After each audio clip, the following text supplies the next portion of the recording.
What if your home lowered your bills, charged your car, and helped protect the planet without lifting a finger?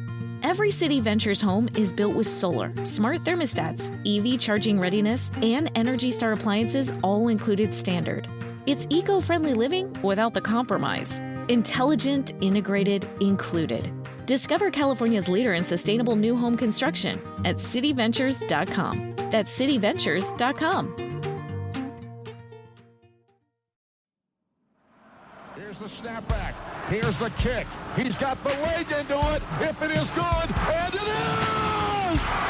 Boston scores! A 49-yard field goal, and Indiana leads 27-24. Oh, it's an end around, one to throw. Page looking at the quarterback, and it's a touchdown! Page times Lego! Penix rolling out of the pocket to a strong hand. Delivers deep down the field. Caught, touchdown! Fried Fogel again.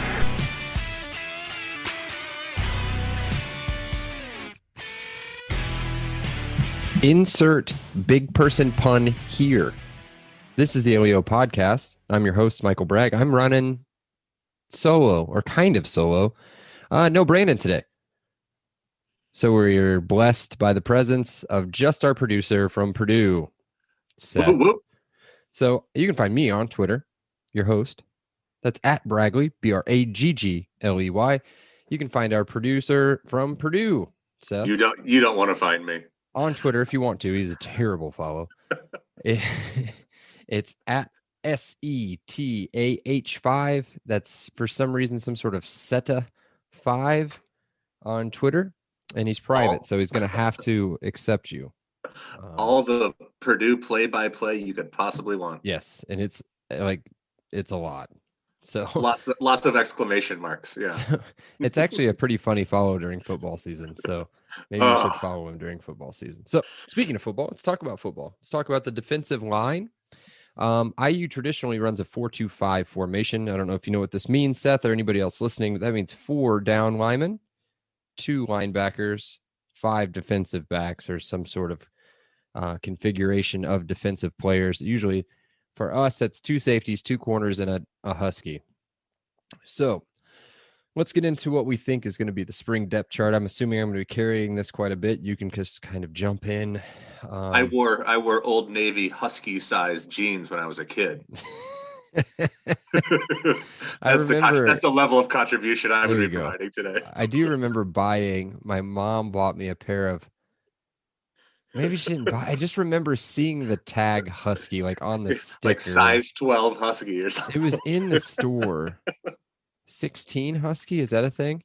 I have no idea. We'll know soon enough. Yeah, in the store. Well, we're not even talking about the Husky position today. But we were in the store. I don't think she bought Huskies for me. If anybody wants to buy me a pair of jeans now, I'm 34, 32 skinny. That's okay. All right. Humble brag. Yes. They're very tight along my waist, but I squeeze into them like a woman in the 1990s jean commercial or something. Okay, let's talk about the defensive line. We're going to start with the defensive ends and then move to the interior defensive tackles, which there was a lot of rotation there last year. Really along the line, there's a lot of rotation. So we'll see some new faces. At least one new face, I would think, that's going to start. We'll talk about some of the impact players that will kind of rotate their way in like you would see on any other defensive line in the country. So starting in my most solid guess as far as a starter would be the returning junior or sophomore. I don't know. I say this every pod now whenever we talk about their rising class, nobody knows. Rising junior. So rising junior. There you go. Sounds good. James Head Jr. So he's coming off of 2020, which again, there was only 8 games in all conference. 2020 he had 1.5 sacks and 1 forced fumble, so not a whole lot of stuff coming on here. I think you'll kind of see a trend with some of these stats that I'll read off with our current defensive linemen. Not the most statistical compiling bunch, I guess. Definitely not the strength, I'd say, of the defense. But I think we've got some incoming people that may be able to make a difference. And they were young. I mean, they were all sophomores, or maybe a junior playing along the line, with the exception of Javon Swan. So the other defensive end is a transfer coming in from Ole Miss. Riders on the storm. Yes, Ryder Anderson. He is a senior. I know that for a fact. One to play one, I believe. I said for a fact, and then I said, I believe afterwards. So no, again, I have no idea. For his career, he has 7 sacks, 1 forced fumble, 1 fumble recovery, which came last year, where he had 2.5 sacks. So a little bit of an improvement off the edge in just one player. I think he's going to bring a ton of experience, obviously, coming from the SEC. The good thing is he's played against the guys he's going to practice against, right? Yeah, he actually had, I think, he had 1 sack in the bowl game. I was going to say, I thought it was a sack or a fumble. I couldn't remember which, but yeah. Yeah, he had a sack. I think only Wop fumbled, so I don't think he was involved on that one. But so he had a sack against us. So it's nice for him to come on over to the good side and finish his career off in the Big Ten, which is a better conference anyway, and see what he can do over there. Letting it slide. Yeah. Well, I'm going to make sure I hashtag SEC and Ole Miss in there so I can get some good Facebook comments out of that one. When Zaxby's is sponsoring your game of the week, that's when you know you've made it. Right. The Zaxby's. Yeah. I ordered Zaxby's one time, DoorDash. I think it was like the driest crap chicken I've ever had. As a chicken tender connoisseur, it's weak. Yeah, not great. Give me Raisin Cane's any day of the week. Give me Popeyes. Well, that too, yeah. Yeah. All right, football. Yeah, okay, football. Back to football. Sorry. Producer hat. Right. So moving to the interior, this is where it's going to be hard to determine who is going to start. I think Jonathan King is a definite starter. Redshirt junior should be. Coming in off of 2020 with 1 sack, and I'm not going to get into the tackles. He had a ton of tackles, but 1 sack and 1 interception. Weird enough. I think he's a player. I think he's really coming into his own. Came in with James Head Jr. and James Miller in the same class out of Florida. That's when we really started to pull in a lot of these Florida kids. He redshirt 1 year, redshat. I don't know. So who knows what his class is anymore with COVID and everything. But either way, I think he gets to start at 1 tackle. The other start, I think is going to go to, do you want to say his name? No, CO. CO Nofo Agatotoa. Not going to work here anymore. Yes. Well, he is going to work here. Well, he's going to be a junior, as is tradition, but who knows? Coming off of 2020, he's got 1 TFL and 1 pass deflection. So not great as far as like the big stats go for the D line, but I think he slides into one of the starting spots. The other player that would be a candidate for that spot immediately would be DeMarcus Elliott. Brandon, I know, is a huge fan of DeMarcus Elliott. He's a senior JUCO transfer from a few years ago. Really surprised a lot of people coming in. He had an off year last year, no sacks, no big time plays. But that's coming off of his first year with the team where he was kind of a monster. So some other players that'll slide in and out. CJ Person, who is a sophomore coming off of a pretty good freshman debut season. Antoine Whitner, a big recruit that we had come in a few years ago. He'll be a redshirt sophomore at D tackle. Somebody I've been waiting to explode. Been waiting for him to hit the field and do something at D end would be the 4-star recruit out of Carmel, Indiana, Bo Robbins. Yeah. So I'd like to see him get some run. We really need help off the edge. I think the interior part of the line's pretty well taken care of with King and CO and DeMarcus Elliott. CJ Person's really nice too. He got a couple starts last year. I guess if I do remember right. The other D end I think that might see some time would be Caleb Murphy, redshirt sophomore. Haven't heard a lot about him. Played a little bit last year, but didn't record any stats worth noting. So, do you have any input? I know that Yeah. defensive line on Indiana is not much of your, Well, there are two guys that I'm quite familiar with. Bo Robbins is a guy I expected.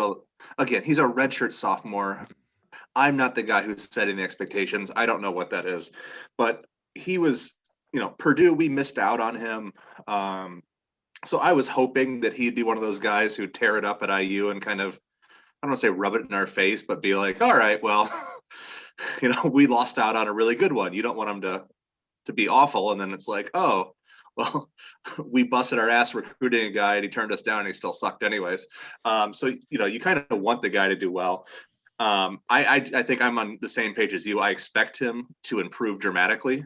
I would think that he'll probably be your biggest, I know, again, incoming guys, you have Ryder Anderson, so he'll probably be the most instant impact guy, but I think he'll be an upgrade as far as depth in the pass rush should be concerned. Yeah. Just to give him some sort of credit, he was named Defensive Scout Team Player of the Year last year. Good for him. Also academic All Big Ten selection.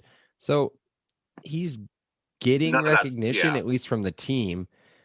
Just didn't really see he saw no game action at all, actually. Played a little bit in the 2019 season against Eastern Illinois and Purdue, but didn't really record any sort of stats that were worth that's noting. Where it was. So. Okay. Yeah. I was going to say, I know I saw him in uniform on a field. Okay. Yeah. It would have been the Purdue game. Yeah. Whenever you see a giant man wearing the number 41, that's him. So, he is 6'5", 254. A lot of promise coming off his recruiting. So I'd love to see him hit the field, maybe back up Ryder or James Head, and bring some sort of pass rush off the edge. So I haven't really. You've got to have at least 3 DNs. Yeah. So I mean, be a good third one. Yeah. If I remember right, I mean, I don't think we've had a legitimate good defensive end since Adewale and Guglia. Well, I mean, that's a great defensive end. Greg Middleton, I think was his name. Yeah. Getting that right? Was a beast. You had one guy, but we had Greg Gooch and stuff like that, but it was other issues. Yeah. Darius Latham? Oh, well, he was D tackle. Okay. Yeah. Specifically off the edge. Yeah, right. It was Greg Middleton out of Pike. Mm-hmm. Is that him? Yeah, that was him. Why am I sitting? I'm just sitting here and talking like this. Yeah. So he was great. I mean, he's a school third in career sacks with 23. He graduated in 2009. So I mean, seems like forever ago. Yeah, forever. I do remember seeing him against Western Michigan, 2009. I went to Western Michigan to go watch it. Ugh. I mean, just unbelievable. So, okay. So let's talk about who's coming in. We've touched on Ryder Anderson quite a bit. He's the big time transfer that's coming in. I mean, I say big time, but he's coming with a lot of experience and we know that he can play. So, let's get him in here and add some sort of a pass rush off the edge. This one's a little close to home for you. Oh boy, here we go. This is my sweet spot. Yeah. So the other incoming defensive lineman until today, surprise coming up next. Cooper Jones will be a freshman coming in. He's a high-end 3-star out of Valpo, Indiana, which is basically a suburb of Chicago. Big kid, man. 6'6", 245. Played basketball too. Yeah, which good feet. Athletic. Yep. Good feet, which is what you need.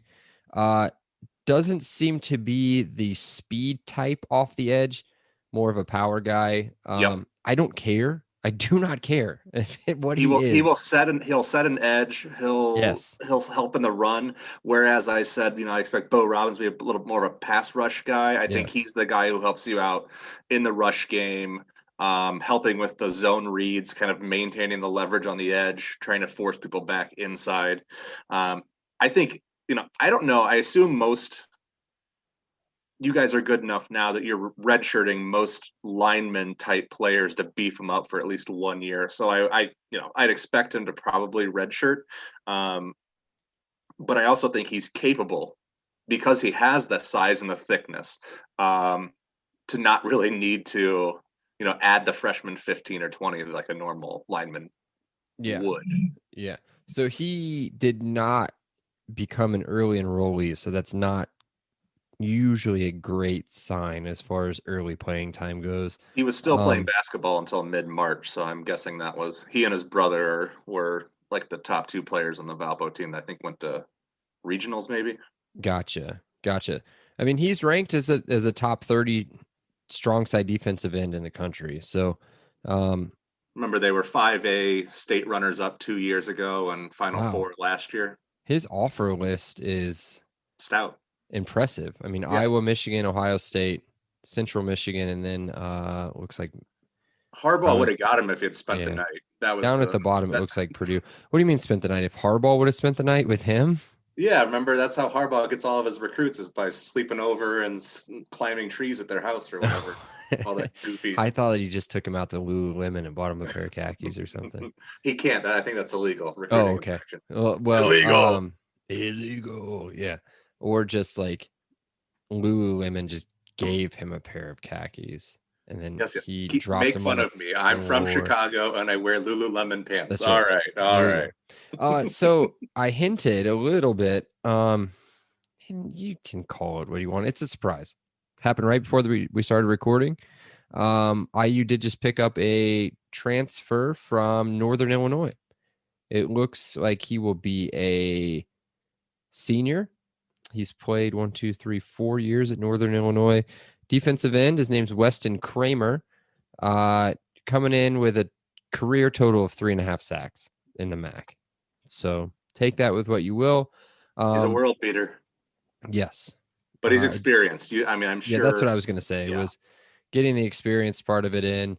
I was going to look up his actual recruiting page here real quick. But yeah, just having some sort of additional experience on the line is big. So whether or not Northern Illinois is a decent they're a MAC program. Powerhouse. Yeah. Per se, yes. Not a great. He's a 2-star recruit coming out. Take it for what you will. We've talked about recruiting stars and everything. I don't know where Summit Argo, Illinois is. That's where he's from. He went to Merriman Academy. No. Marmion Academy. Sorry to whatever Saint Marmion that one is.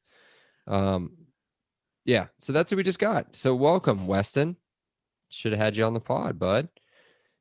So he'll come in and hopefully make a pretty big difference. He's kind of he's a defensive tackle, not a defensive end.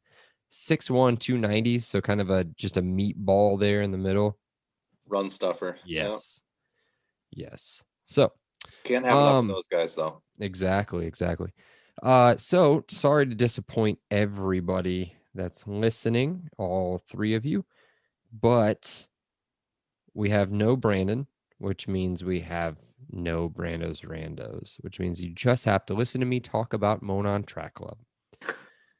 Monon Track Club is Indiana's running brand. It's built on a deep love for the sport in the Hoosier State. They craft products, they tell stories, and they create experiences that aim to celebrate, support, and add to Indiana's running culture. I'm not even going to go through all the questions. Go to the website, www.monontrackclub.com. Just pick out whatever you want. Pick out a whole bunch of a whole bunch of it. Throw it into your cart. Type LEO10 in the promo code.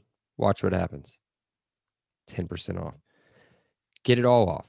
Doesn't matter. 10% off. And if you want free shipping, just email Garrett. Just do it. He'll just have you come to his house and pick it up. So he loves drop bys. He does, especially from randos from the LEO podcast. So check him out. Check it out for real. It's really good stuff. Really nice products. The shirts are incredibly soft and durable. Same with the hoodies. The stickers are really cool all over the laptop that I'm recording on right now. Super cool dude, IU grad. So support his small business and he will be very appreciative. So follow them on Instagram. They do a lot of really cool stuff and really try to engage the community. Yeah, and they've got if you guys don't mind me filibustering for just a second, they do have a little thing coming up for any runners that are on the listening side of the pod. If you check it out, believe they're at Monon Track Club on Instagram. Is that correct? That sounds right. Okay. Well, either way, you'll find it. Just search Monon Track Club on Instagram. Check it out. They've got a little ditty going on with a little bit of an event coming up here. Monon versus everybody, which will be the entire Monon Trail from Sheridan all the way downtown. So if you really want to go to Sheridan, I was gonna say that sounds like a nightmare. Yes. Not just the running, but no. The drive may take longer than the run. So yeah, check it out. Cool dude, cool brand, cool story behind everything, and you'd be supporting an IU alum. So moving on and getting close to wrapping up, let's check out the crystal ball. Who's the starters? We kind of already went over it. Just taking a stab at the dark on the defensive line outside of really the edge guys. You could pretty much rotate any of the defensive tackles in, and you wouldn't really lose anything as far as overall quality goes. But for me, I did a statistical prediction. I see Ryder Anderson being very impactful. So I'm going to go with 4 over 4 sacks. Wait, that's impactful. That's big for us. Okay. Sorry. We are returning defensive end as 1.5 sacks. No, you're right. I'm sorry. I'm going to go 4+ sacks. That doesn't mean that James Head isn't going to have a huge year either. Yeah, I was going to say probably the better is trying to figure out how many sacks are coming from the D line altogether. Yeah. Yeah. Because the majority of our sacks came from Mike McFadden. Right. I would guess. Or Cam Jones, because as much as we blitz those linebackers in the Husky position, that's where most of the sacks came from last year. So most of my 4-2-5 experience is coming from NCAA 14.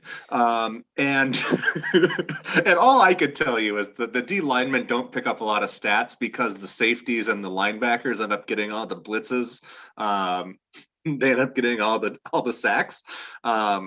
So I think you guys, as a D line, I think as long as they're taking up blocks, I don't think the glory stats necessarily are going to come. You're right. I think that makes a lot of sense. Yep. So we'll move on to 2022 recruiting buzz. I'm just going to say it. I'll say it now. We did pick up a huge recruit for the 2022 season this week. We picked up 3 of them really within the last week or so. All of the McCulloughs. I was going to say anybody all with the the same last family. name McCullough, you're coming to IU. Doesn't matter. We'll get more into Deshaun. Is that his name? Deshaun? And Dylan Jr. When we talk about the safeties and linebackers next week. We'll talk about the linebackers next week. So we'll save that for there. But let's talk about the 2022 recruiting buzz, which is right up Seth's alley. Oh boy. The first Let's one. talk about kids. Right. So the first one, and probably what I would consider maybe the best shot for us as far as getting a big time impact player out of high school would be Joe Strickland out of Burbuff, which is in Indianapolis here. He's a 4-star recruit. It's really, from what I've been reading a lot, is between us and Penn State. Whatever sort of stock you want to put into the crystal ball, they're barely putting any sort of stock into him going into Penn State. And a lot of times that's on 24/7, that is.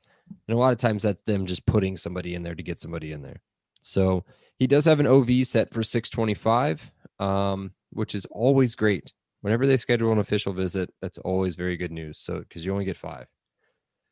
The other one coming in, a guy that I haven't done a whole lot of research on, another athletic kid, defensive end, Zane Durant, 6'2", 250 out of Orlando, another 4-star recruit. Also has an official visit set for 6'11". And the other big time, as far as highest ranked player that has an official visit that's going to come in, is a defensive tackle prospect out of New York, Caleb Artis. The recruiting hub. Yeah, right. New York. Yes. But this kid's huge, dude. 6'5", 270. High end Purdue's had their three-star, heart broken by some New York recruits before. right? That's all I'll say. Who's that? I don't remember. Some big Okay. offensive lineman. That's It's not it. worth it. Yeah, Yeah, whatever. don't worry about it. He's got no V set for 625. So that's it as far as the recruiting buzz goes. I think Joe Strickland would be a huge pickup.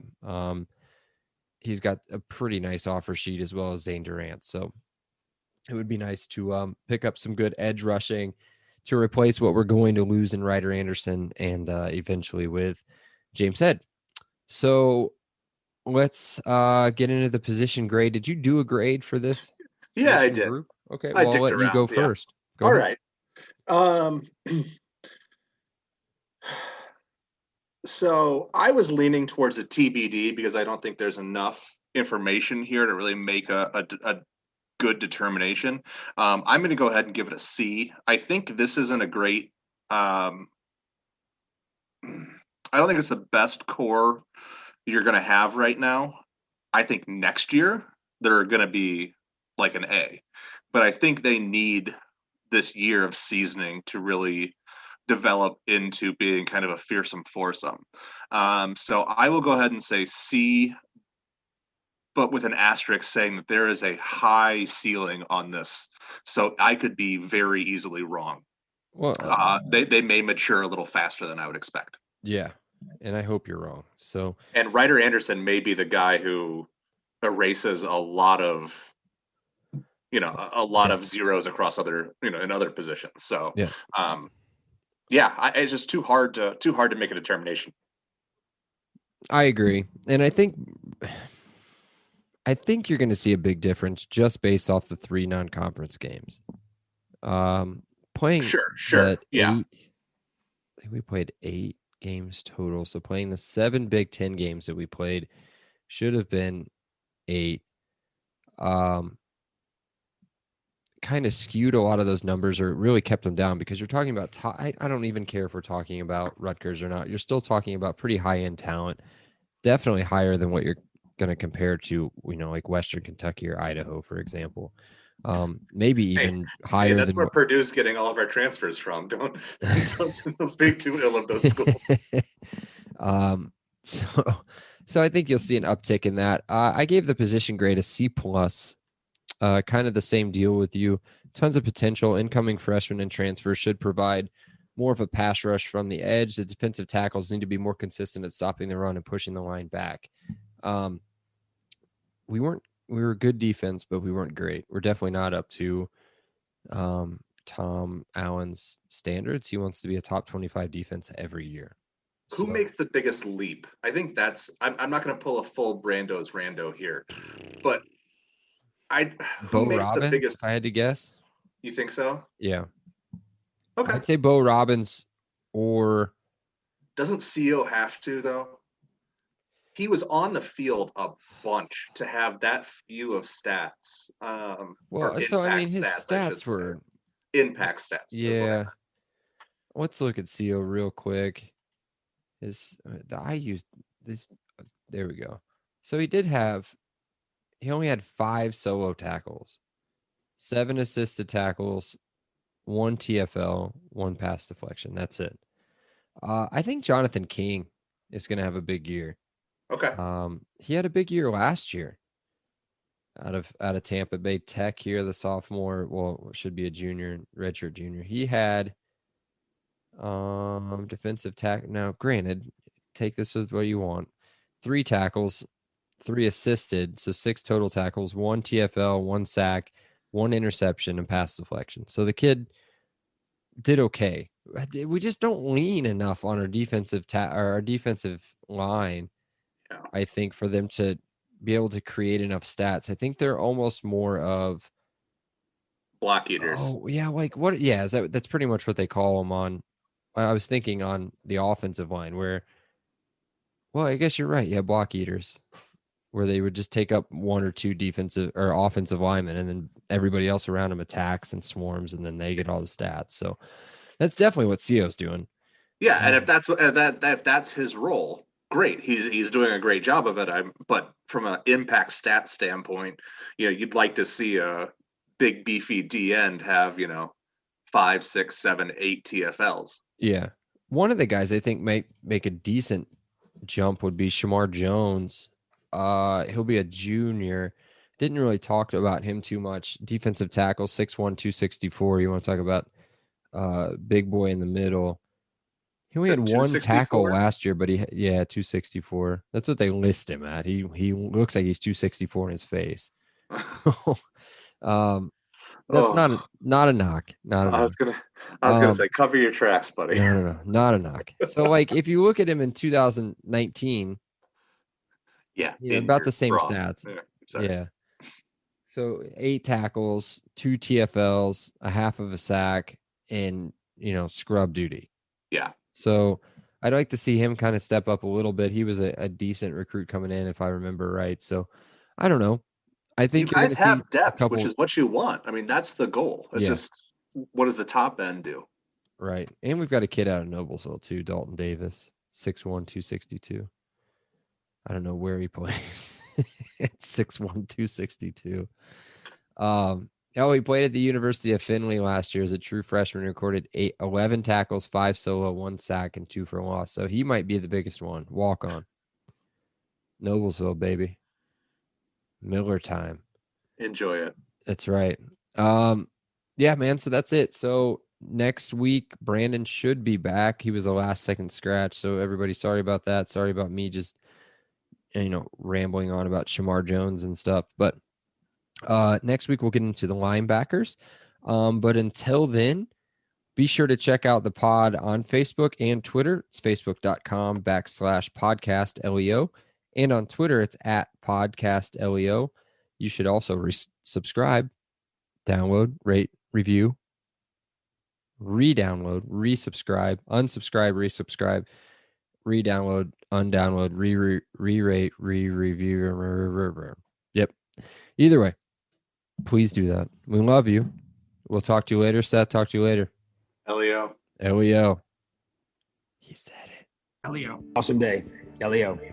Thank you so much, Rick. I appreciate that. Leo. All right, great. Leo. Appreciate you guys. Leo. You're welcome, Dave. Have a great day. Leo. Have a great day. Leo.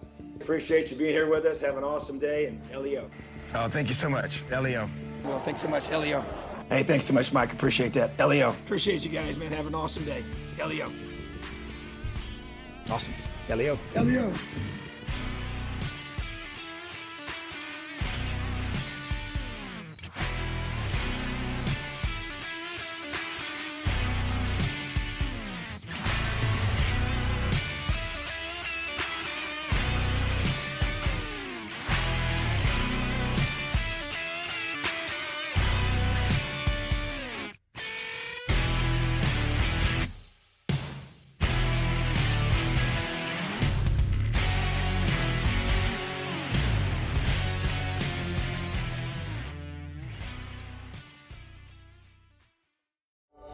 Every month you rent, you're paying someone else's mortgage, building their equity, following their rules. There's a better way. Home ownership means stable, predictable payments, and every one of them works for you, not your landlord. City Ventures is California's leading builder of smart, innovative new homes, and right now owning may be closer than you think. See the numbers for yourself at cityventures.com. That's cityventures.com.